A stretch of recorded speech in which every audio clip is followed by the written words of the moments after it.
Il recouvre plus de 70% de notre planète. Et pourtant, il reste presque entièrement inexploré.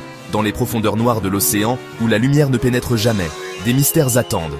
Certains parlent de sons venus d'ailleurs, d'autres d'entités inconnues, ou de villes englouties.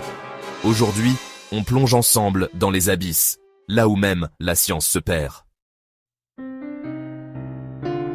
Entre faits réels, témoignages troublants et zones d'ombre, vous allez découvrir que les océans cachent bien plus que ce que nous croyons savoir. Préparez-vous à remettre en question vos certitudes. En 1997, un événement acoustique titanesque est capté dans le Pacifique Sud par la NOAA, l'Agence océanique et atmosphérique des États-Unis. Le son est à basse fréquence, profond, et d'une puissance telle qu'il a été enregistré par plusieurs capteurs situés à plus de 5000 km les uns des autres. Ce son a été baptisé le bloop. Ce n'est pas un bruit isolé, il s'étale sur plusieurs minutes, et ce qui trouble les experts, c'est que sa signature sonore rappelle celle d'un animal vivant. Mais pour générer un tel son, il faudrait une créature plus grande que n'importe quelle espèce connue. Même une baleine bleue, le plus gros animal sur Terre, serait bien trop petite. Des théories scientifiques parlent d'un iceberg se fracturant sous l'eau. Mais cela reste une hypothèse. Le mystère reste entier. D'autres vont plus loin.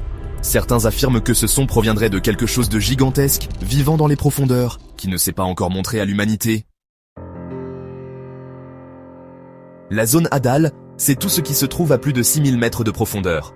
Des lieux sombres, glacés, soumis à une pression écrasante, où aucune lumière ne pénètre. Et pourtant, la vie s'y est développée. Des expéditions rares ont permis de filmer des poissons translucides, des vers géants, des crevettes aveugles, des formes de vie extrêmes qui ne ressemblent à rien de ce que l'on connaît en surface. Certaines peuvent survivre sans oxygène, d'autres se nourrissent de soufre ou de métaux. La zone Hadal est encore un territoire vierge pour la science. Moins de 1% de cette zone a été explorée. Ce qui signifie que ce monde abrite peut-être des espèces inconnues, voire des phénomènes que nous ne sommes pas prêts à comprendre. Et si, tout au fond, se cachaient des formes de vie totalement étrangères à notre biologie? Depuis plusieurs décennies, des sous-marins militaires, des navires et même des satellites détectent des objets se déplaçant à des vitesses anormales sous la surface de l'eau. On les appelle les USO, objets submersibles non identifiés. Certains rapports parlent d'accélération soudaine, de virages impossibles à cette profondeur, et surtout, aucun bruit de propulsion, aucun sillage. En 2019, l'US Navy a reconnu officiellement avoir enregistré des phénomènes aériens et sous-marins non identifiés.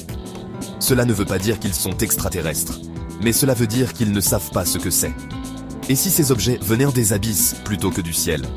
Peut-être que le véritable secret ne vient pas de l'espace, mais de nos propres océans. Des théories circulent sur la présence de bases sous-marines secrètes, construites par des gouvernements ou par quelque chose d'autre. Un endroit suscite l'intérêt, le point Nemo, le point de l'océan le plus isolé du monde. Aucune terre à moins de 2600 km. Et pourtant, on y capte parfois des signaux radio, des transmissions sans origine identifiée. Ce lieu a même été choisi par les agences spatiales pour faire s'écraser les stations spatiales en fin de vie. Coïncidence? Ou cache-t-on quelque chose dans ces eaux profondes? Certains chercheurs indépendants affirment que d'anciens objets technologiques non identifiés y auraient été récupérés, puis cachés. Le 8 mars 2014, le vol MH370 de la Malaysia Airlines disparaît sans laisser de traces. Il transporte 239 personnes. L'avion perd contact au-dessus de l'océan Indien. Malgré des recherches massives, le fuselage principal de l'appareil n'a jamais été retrouvé. Seuls quelques débris ont été repérés sur des plages à des milliers de kilomètres. La topographie océanique rend les recherches presque impossibles. Fosses, crêtes, failles. C'est un labyrinthe de pierres et de silence. Est-ce une simple tragédie technique? Ou y a-t-il quelque chose dans ces abysses que nous ne devons pas trouver? Plusieurs experts se demandent si nous n'avons pas affaire à une dissimulation. Ou pire, à un phénomène qu'on ne comprend pas encore. Depuis des siècles, des récits parlent de villes englouties. La plus célèbre, l'Atlantide, mentionnée par Platon, elle aurait été engloutie en une seule nuit. Mythe ou réalité? Au Japon, près de l'île de Yonaguni, des plongeurs ont découvert une formation rocheuse sous-marine à la géométrie parfaite. Marches, terrasses, murs. Certains pensent qu'il s'agit d'une ville antique, submergée par la mer après un cataclysme. Avec la montée des eaux, Combien d'autres cités dorment sous l'océan? Combien de civilisations ont disparu sans laisser de traces? Peut-être qu'une partie de notre histoire est enfouie sous des kilomètres d'eau, oubliée, volontairement ou non. On dit souvent que l'espace est notre dernière frontière. Mais c'est faux.